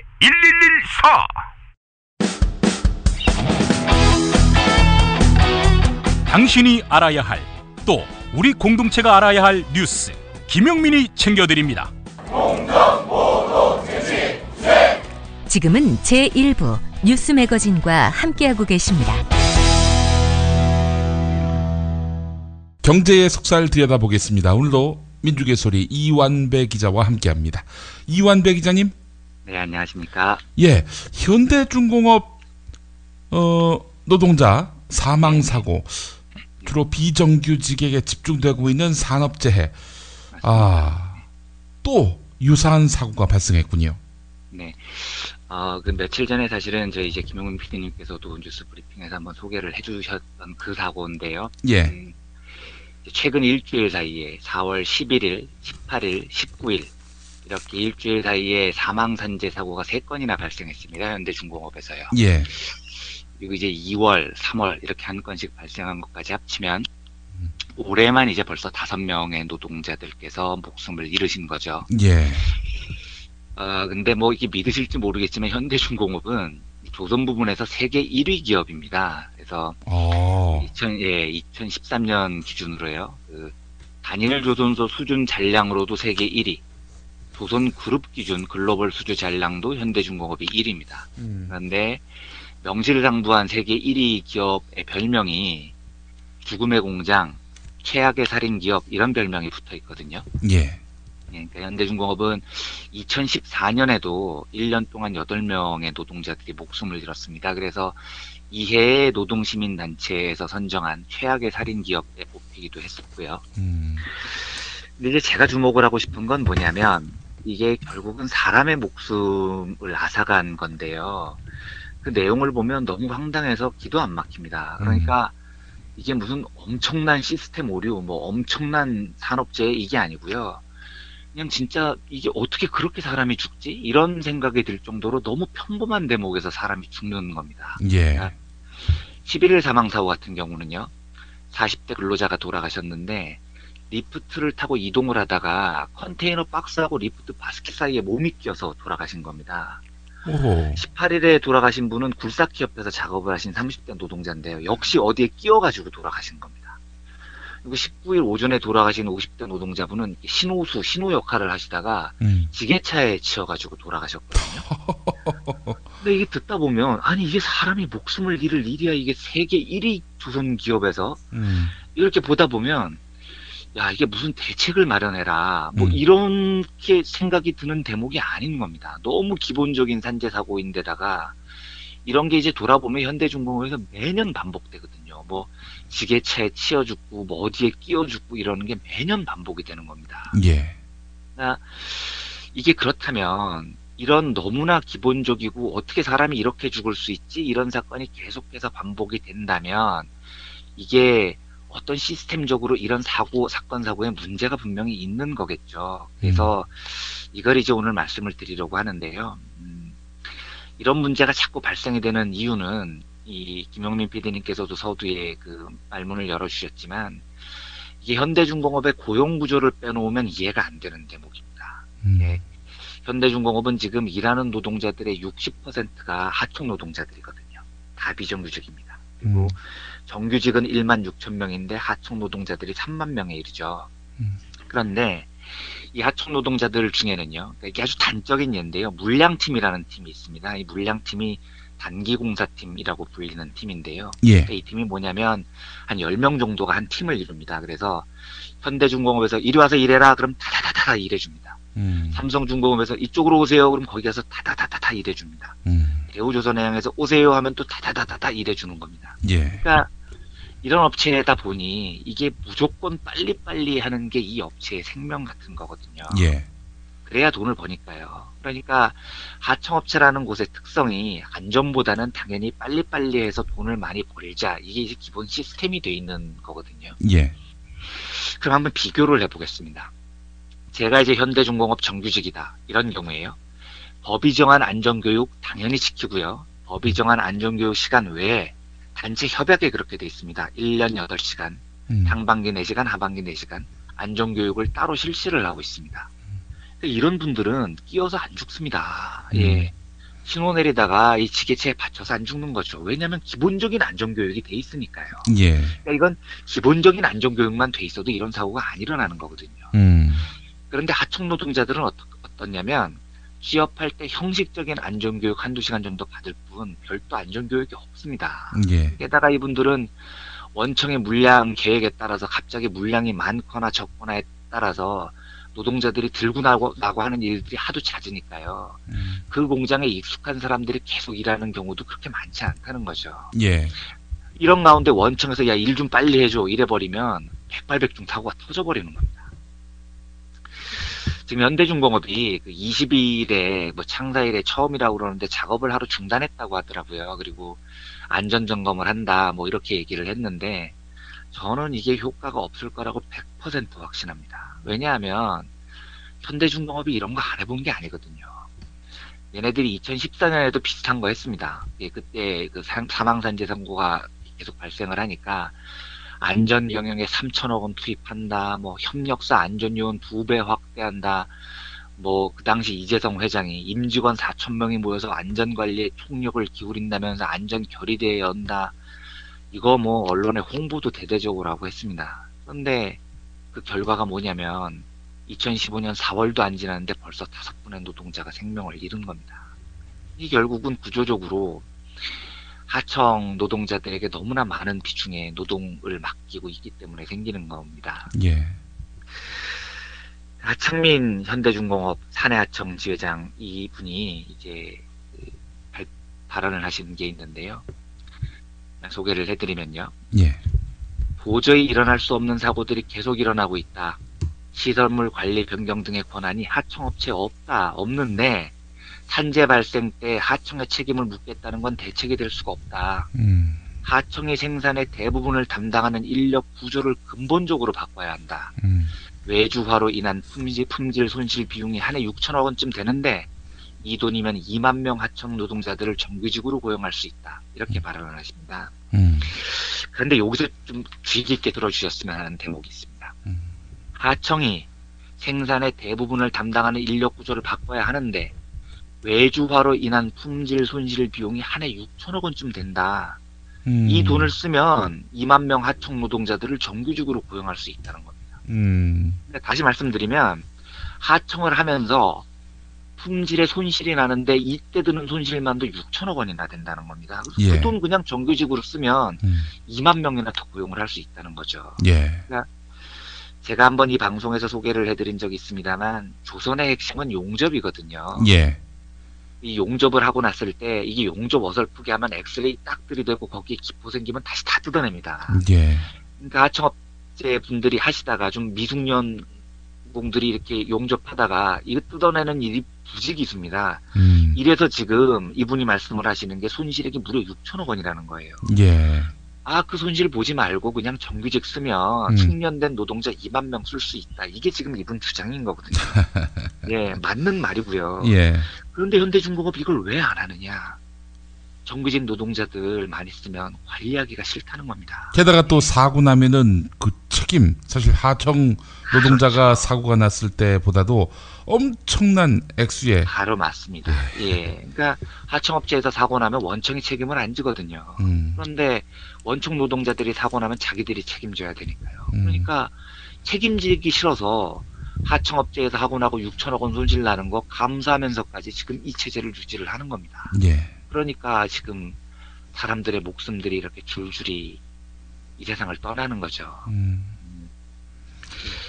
제가 근본적으로요, 현대중공업에 대해서 말씀을 좀 드리면은요, 현대중공업이라는 회사는 조선 입국이니 세계 제1위의 조선 회사니 뭐 여러 얘기를 해도 저는 이 회사를 인정을 못합니다. 이 회사는 노동자들의 목숨값 위에 세워진 회사입니다. 그런데 안타까운 건 뭐냐면 이게 창업주 시절부터 지금 2대 오노인 정봉준까지 조금 더 변함이 없는 이 노동자 목숨을 개값으로 하는 역사와 전통이 이어져 내려오고 있다는 겁니다.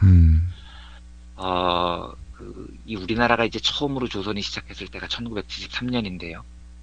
현대조선이 이때 26만 톤급 대형 유조선을 수주를 하거든요. 그런데 이 배를 26만 톤급이면 어느 정도냐면은요, 전장이 345m, 높이 27m, 상판갑 넓이가 서울운동장 축구장 3배나 된다고 당시 언론이 떠들었었던 그 정도 규모의 크기의 큰 배입니다. 그런데 이 배를 만드는데 조선소가 없었습니다. 현대중공업에서는.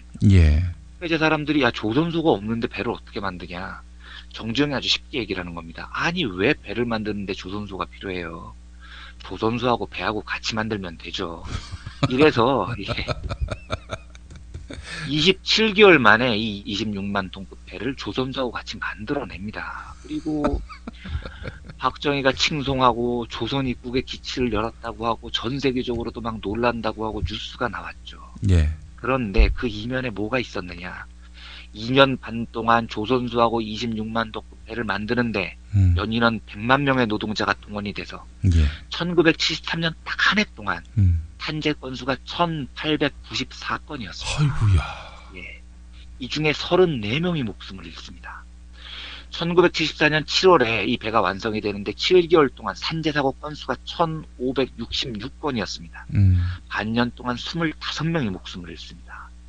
그 배 한 척 만드는데 우리 노동자들이 무려 59명이 목숨을 잃은 겁니다. 그런데 이 조선 입국의 기치를 높였다는 이 사건 속에 정주영 위인전은 기억을 해도 돌아가신 59분의 노동자 목숨은 누가 기억합니까? 아무도 기억하지 않습니다. 저는 현대중공업이 정말로 바뀌어야 된다고 생각합니다. 아니 세계 1위 조선기업 별명이 죽음의 공장, 최악의 살인기업. 이건 진짜 말도 안 되는 거죠. 이게 체제의 문제가 아니고요. 제가 말씀드리는 게 무슨 정치의 문제가 아니고요. 진보 보수의 문제가 아니고요. 사람 생명이 걸린 문제인데요. 현대중공업이 정말로 바뀌어야 되는데 그걸 위해서 우리 시민사회가 정말로 현대중공업의 이 사람 생명을 경시하는 풍조를 바꾸는데 강력하게 개입을 해 나가서 세계 1위 조선기업답게 좀 바꿔나갔으면 좋겠다는 생각이 아주 많이 듭니다. 예.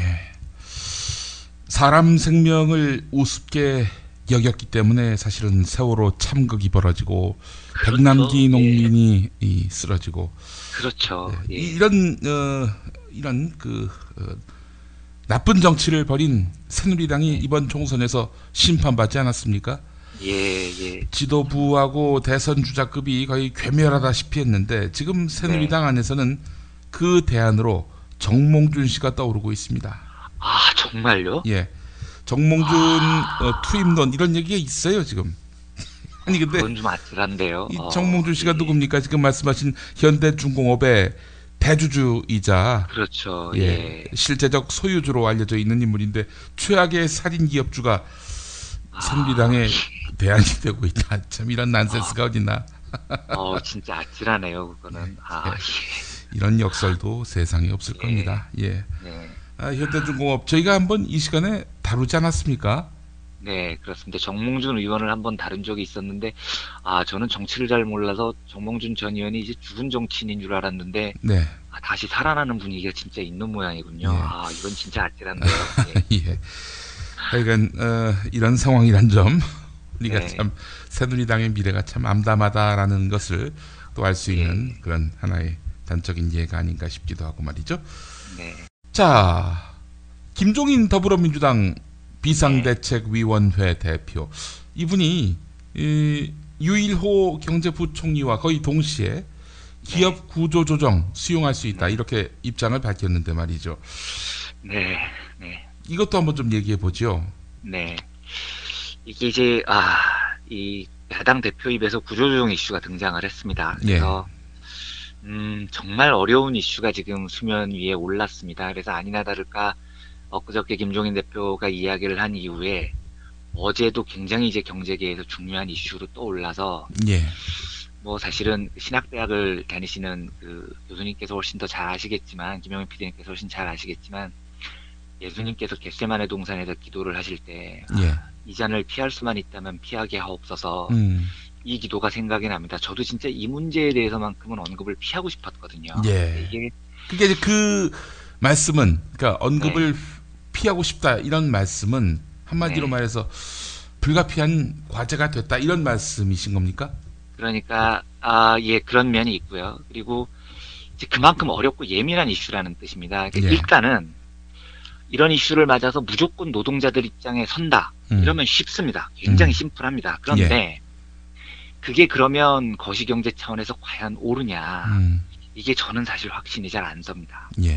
그런데 반대로 그러면 구조조정이 우리의 살 길이다, 이렇게 정부나 보수층의 의사에는 동의하느냐, 이건 뭐 절대 동의가 안 되죠. 그러니까 이 딜레마가 이제 굉장히 큽니다. 그리고 이 문제는 굉장히 오랫동안 불거질 가능성이 크고요.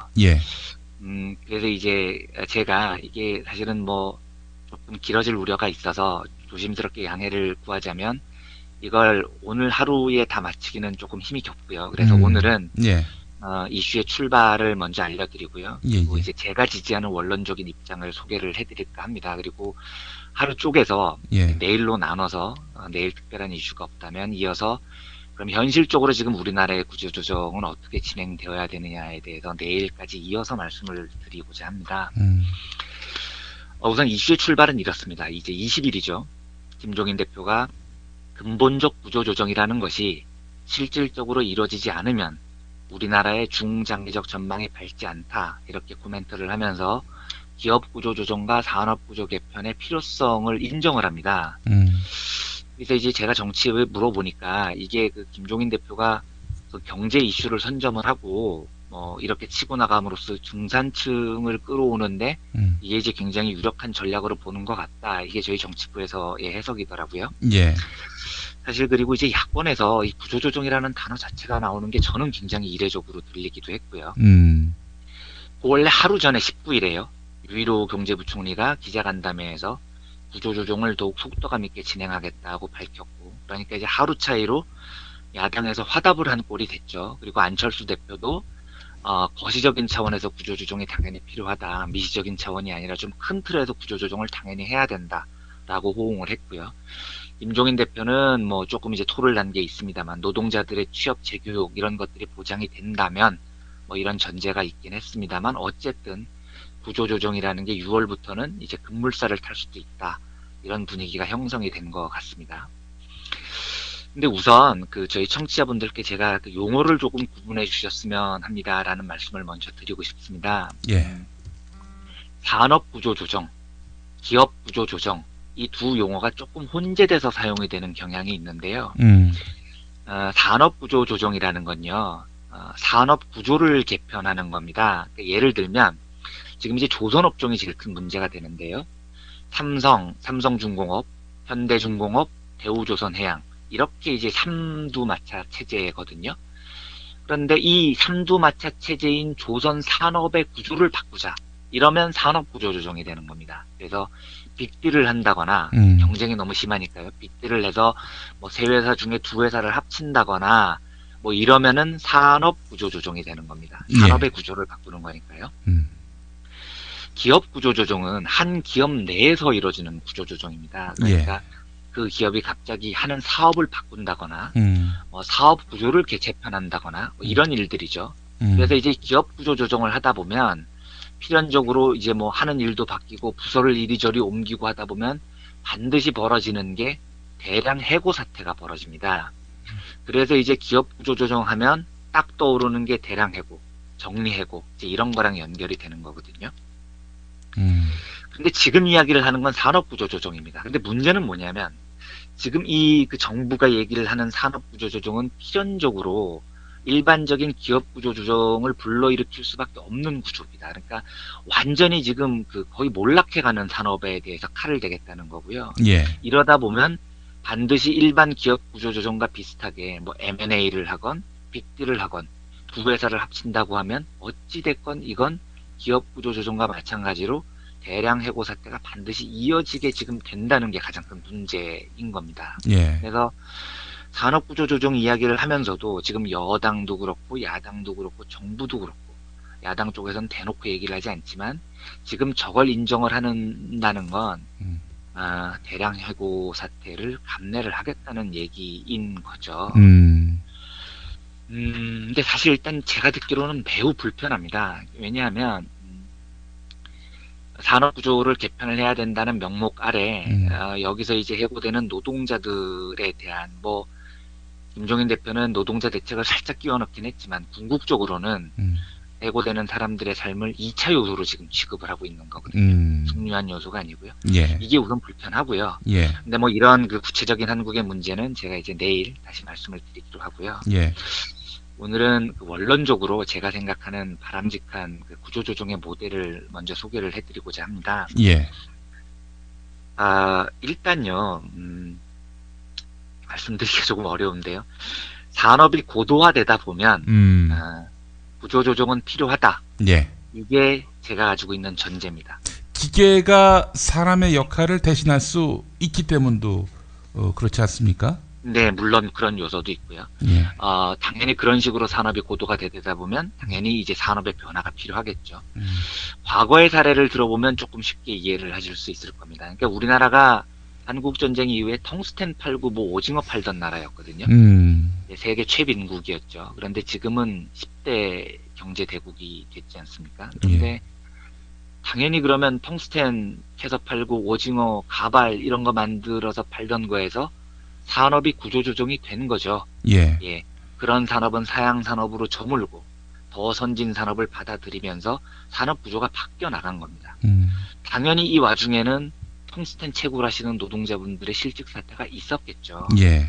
가발 사업 하시던 분들의 실직 사태가 있었을 겁니다. 그리고 산업 구조가 바뀌다 보면 앞 산업에서 일하시던 분들의 노동자들의 해고나 일자리를 잃는 문제가 반드시 있어 왔습니다. 그런데 저보고 그렇다면 산업 구조 조정이 필요하지 않냐 묻는다면 저는 구조 조정이 필요합니다. 라는 걸 인정을 합니다. 일단은요. 그러면 어쨌든 한 나라의 산업이 아까 말씀하셨던 대로 기계화 또는 더 발달된 기술 이것 때문에 산업 구조가 바뀌어야 된다는 걸 전제로 한다면 어떻게 바뀌어야 되느냐를 고민을 해야 되는데요. 예. 이게 이제 제가 지지하는 모델이 이게 뭐 진리가 아니라서 이게 참 말씀드리기 어렵긴 합니다만 렌 마이드너 모델이라는 겁니다. 뭐 이름은 전혀 알아두실 필요가 없고요. 예. 이게 근데 무려 1951년에 만들어진 모델입니다. 굉장히 오래전에 만들어진 모델이고요. 예. 근데 뭐 제가 무식한 탓인지는 모르겠지만 이 렌 마이드너 모델 이후에 더 나은 모델을 저는 아직까지 발견을 못했습니다. 네. 이 모델이 스웨덴에서 만들어진 모델인데요. 이 모델은 어떤 거냐면 물론 뭐 이 모델이 훨씬 더 복잡합니다만 다 이제 복잡한 요소를 생략하고 말씀을 드리면 어떤 곳에서 산업 구조 조정이 필요할 때가 있다. 그러니까 기업의 생산성이 10에서 10이다. 10에서 11로 늘어났는데 노동자들의 임금은 10에서 12로 늘어났다. 이러면 기업이 감당을 못하니까 예. 결국은 산업 구조의 개편이 있어야 하고 노동자들의 해고가 필요하다. 이 사실을 인정하는 데서부터 출발을 합니다. 그렇다면 이제 노동자들을 해고를 해야 합니다. 왜냐하면 아니면 파산이니까요. 예. 그런데 이때 렌 마이드너 모델은 어떻게 얘기를 하냐면요. 이 문제를 해결하는 유일한 방법은 적극적 노동시장 정책이다. 이렇게 얘기를 합니다. 이게 조금 쉽게 말씀을 드리면 이 모델이 주장을 하는 건 이런 겁니다. 노동자들에게 실업수당을 제공을 하는데 예. 이 실업수당의 전제가 뭐냐면 매우 충분한 수준의 실업수당이라는 겁니다. 그러니까 뭐 어설픈 실업수당이 아니고요. 예. 매우 충분한 수준의 실업수당이라는 겁니다. 그래서 실제로 스웨덴은 실업수당을 이전 월급의 80% 수준을 유지를 합니다. 이 정도를 주자는 거죠. 예. 그리고 둘째로 이후에 이 해고된 노동자가 성장 산업으로 이동할 수 있도록 굉장히 충분한 기간의 재교육을 국가가 제공을 하는 겁니다. 예. 그러니까 이게 당연한 것처럼 들리실지 모르겠지만요. 예. 이렇게 하면 우리가 생각을 했던 것보다 훨씬 더 엄청난 변화가 일어납니다. 예. 그러니까 어떤 변화가 일어나냐면 제가 예를 들어서 이제 해고를 당해야 되는데 너 해고야. 우리 회사가 어려워서 해고야 하면 알겠어요 할 수 있게 되는 겁니다. 내가 나가서 안 그래도 지금 이 산업은 사양 산업이야. 이거 안 그래도 전망이 오래 없어. 예. 그래. 그러면 새로운 일에 한번 도전해보고 싶어. 그런데 나가면 정부가 1년 정도 충분한 재교육 기회를 줘. 그리고 나한테는 1년 동안 지금 받았던 급여의 80%를 줘. 이러면 한번 도전해볼 만해. 이런 생각을 노동자들이 갖게 된다는 거죠. 그래서 지금 이제 우리나라 같은 경우에는 노동자들이 어떻게 생각하냐면 일자리 보장을 굉장히 중요하게 생각을 하는데요. 워낙 사회 안전망이 없으니까요. 예. 그런데 이 렌 마이드너 모델에서는 일자리 보장이 중요한 게 아니다. 고용 보장이 중요한 거다. 고용 보장. 예. 그 회사에 있는 일자리가 중요한 게 아니고 이 사람이 그 회사에서 일자리를 놓고 나오더라도 상시적으로 충분히 재교육을 받고 재교육을 받는 동안 삶이 보장이 되면 새로운 고용을 찾아서 갈 수 있도록 만들어줘야 된다는 게 이 모델의 핵심입니다. 지금 자본가들은 그 고용의 유연성만 강조를 하죠. 노동자들을 자유롭게 해고를 할 수 있어야 된다. 노동자들은 고용의 안정성만 강조를 합니다. 나는 이 회사에 꼭 있어야 된다. 그런데 지금 렌 마이드너 모델은 뭐냐면 이 두 가지를 합쳐서 뭐 영어로 말씀을 드려서 죄송합니다만 유연 안정성이라고 하거든요. 플렉시큐리티라고 하는데요. 유연하게 옮길 수 있대. 그 유연하게 옮기는 동안에 일자리를 안정적으로 보장을 해줘라. 고용을 안정적에 보장을 해주는 사회 시스템을 만들어라. 이런 거라는 겁니다. 예. 그래서 제가 오늘 너무 어렵게 말씀을 드리나요? 아닙니다. 아주 말씀. 죄송스러운데요. 예. 이 렌 마이드너 모델의 맨 끝자락에 가보면 어떤 말이 나오냐면요. 예. 구조조정이 필요하다. 그런데 이 구조조정을 누가 주도하느냐? 정부가 아니다. 시장이 아니다. 자본이 아니다. 노동자가 구조조정을 주도하는 것이다. 예. 그 노동자가 이 산업이 사양 산업이고 이 산업의 전망이 어렵고 내 월급 수준을 이 기업이 감당하기 어렵다고 생각을 한다면 더 나은 산업으로 노동자가 시프트를 할 수 있도록 스스로 결정하게 해줘라. 네. 그런데 그 결정에는 80%에 이르는 충분한 실업수당과 1년간에 이르는 충분한 교육과 재교육 시스템 기간, 이게 보장이 돼야 된다는 겁니다. 예. 그래서 결국은 일자리 보장이 아니라 고용 보장, 그리고 그 결정을 노동자들이 스스로 할 수 있게 만드는 시스템, 이 모델의 핵심인 거거든요. 예. 이게 뭐 100% 싱크가 맞지는 않는데요. 비교적 그 근래에 제가 보기에 이 근사한 실험을 한 곳이 이제 작년인가요? 재작년인가요? 한화투자증권입니다. 그런데 오늘 이제 시간 관계상 여기서 말씀을 정리드리고요. 좀 지겨우시겠지만 내일 이어서 지금 한국이 당면한 이슈가 뭐고 네. 하나투자증권의 실험은 실제로 어떤 것이었으며 예. 지금 김종인 대표 또 안철수 대표 두 야당의 전개하는 논의에 사실은 저는 굉장히 불편하거든요. 그런데 어떤 문제가 있는지는 내일 한번 시간 여유가 되면 한번 다시 짚어보도록 하겠습니다. 그 한화투자증권의 개혁, 그 진두지휘를 한 사람이 주진영 전 사장인가요? 그렇죠. 아, 예. 예. 기대가 됩니다. 그 양반이 더불어민주당에 입당을 해서. 그렇죠. 예. 네. 총선 공약 부단장을 지내셨어요. 이번 총선 때요. 예, 예, 예. 사실 렌 마이드너의 그 고민이 저 중학교 3학년 때 고민이기도 했습니다. 아, 정말요? 저는 30대 넘어서 공부를 한 건데, 존경스럽습니다. 렌 마이드너라는 사람을 알았을 리도 없을 것이고, 예. 그런 저간의 그 어떤 경제학의 그 고민들, 이런 학문적 체계에서 나온 고민이 아니라 뭐였냐면은, 제가 중3 때 신문을 정말 열심히 읽었습니다. 예. 그러셨다고요. 엄청나게 그 신문을 읽었고, 네. 그런데 이제 제 중3 때가 이제 당시에 그 신문이 고전적으로 신문 제작할 그 시기였습니다. 그러니까 그 이제 기자가 이제 원고지에다가 이제 그 기사를 쓰면은 이걸 이제 데스크가 뭐 이렇게 빨간 펜으로 편집을 하는 거죠, 한마디로. 먹는 거는 빡빡 지우고 그렇게 해서 그 공무국으로 넘기면 공무국에 있는 이 식자공들이 문선공들이 팔자판을 뽑아서 팔자판을 뽑아가지고 하니까 그렇게 해서 이제 신문이 만들어지지 않습니까? 그런데 이제 그 무렵에 CTS라고 활자공들이 사라지고 이제 이 컴퓨터로 제작이 되는 거 아니겠습니까? 그러면 저는 그때 무슨 고민을 했냐면 이 문선공 식자공들은 뭐 먹고 사나?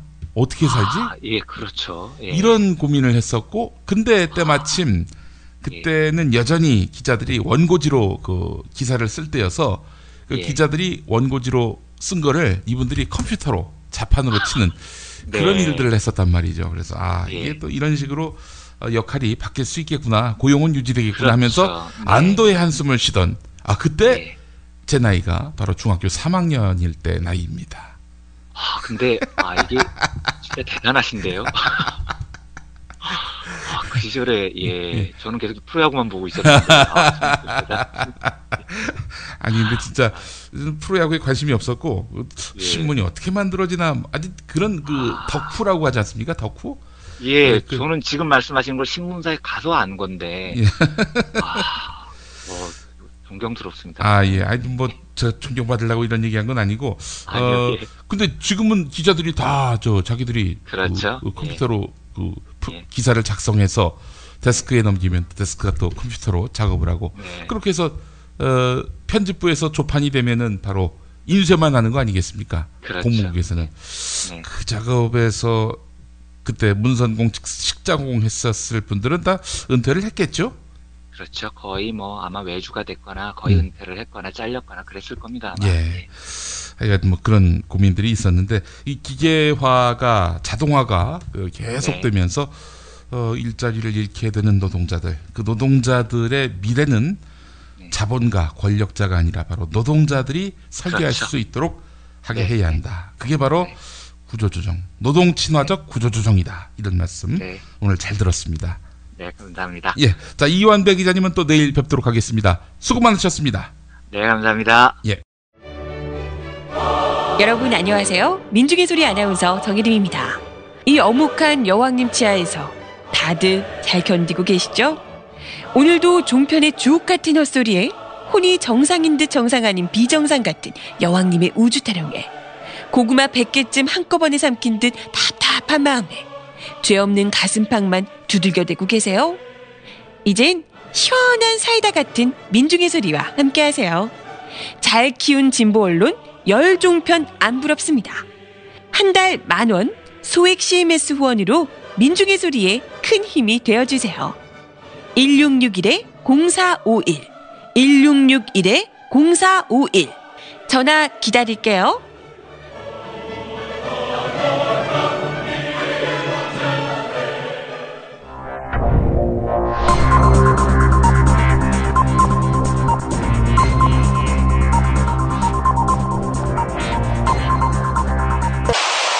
공화국 논평. 나이를 아무리 많이 먹은 원로라도 아버지 시절에는 다 신하였거나 듣보잡이었기에 그들을 우습게 여기시는 박근혜 동지께서는 총선 결과에 대해 이 시비 저 조롱을 서슴지 않는 새누리당 상임고문단에 대한 강도 높은 국가적 중대 조치를 취하실 계획을 표명하시고 구체적인 공격 방침을 제시하시었다. 경애하는 박근혜 동지의 단호한 결심은 선거 때 춤 한 번, 인사 한 번 하지 않고 명함 한 장 돌리지 않았으면서 선거에서 지니까 이제 와서 꼰대질을 일삼는 자들에 대한 강력한 응징의 의지다.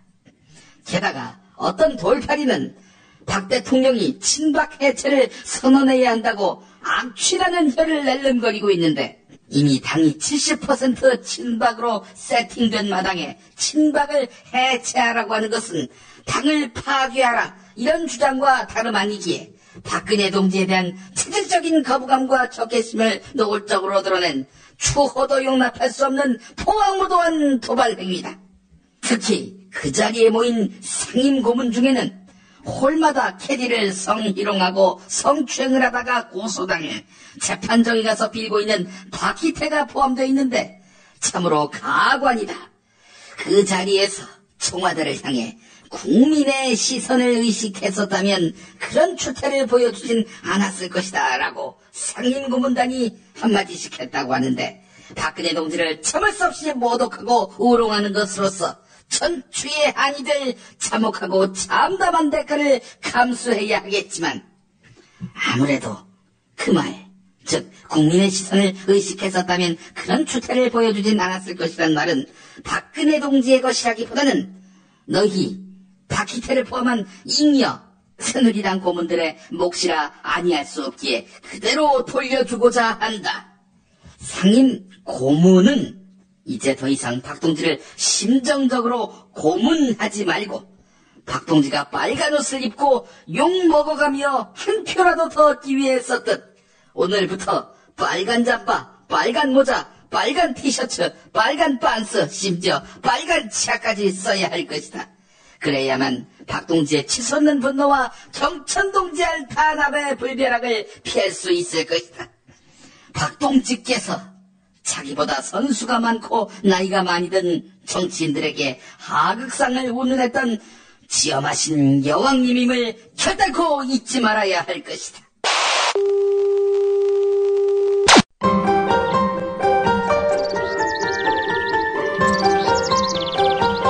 오늘의 날씨. 오늘은 전국에 가끔 구름이 많다가 낮부터 점차 맑아질 전망입니다.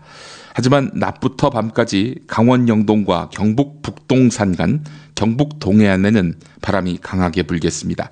낮 최고 기온 16도에서 28도로 어제보다 높겠습니다. 어이구 28도까지.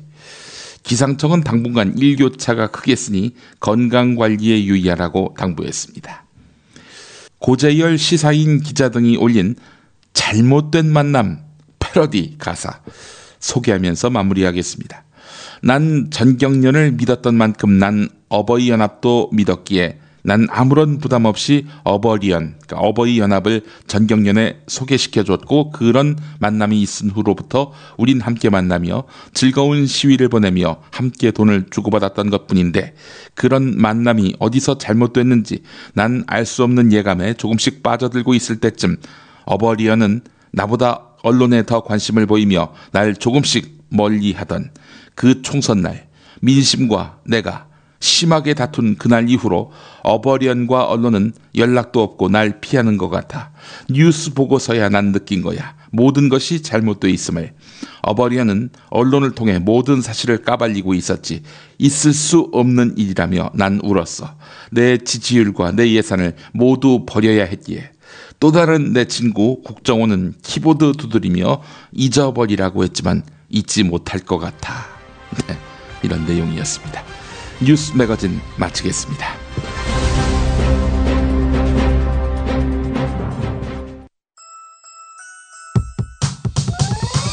이번 방송 괜찮았나요?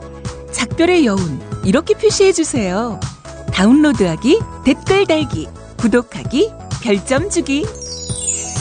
더 좋은 방송 만들어달라는 약속 이렇게 응원해주세요. 다운로드하기, 댓글 달기, 구독하기, 별점 주기. 기억하셨죠?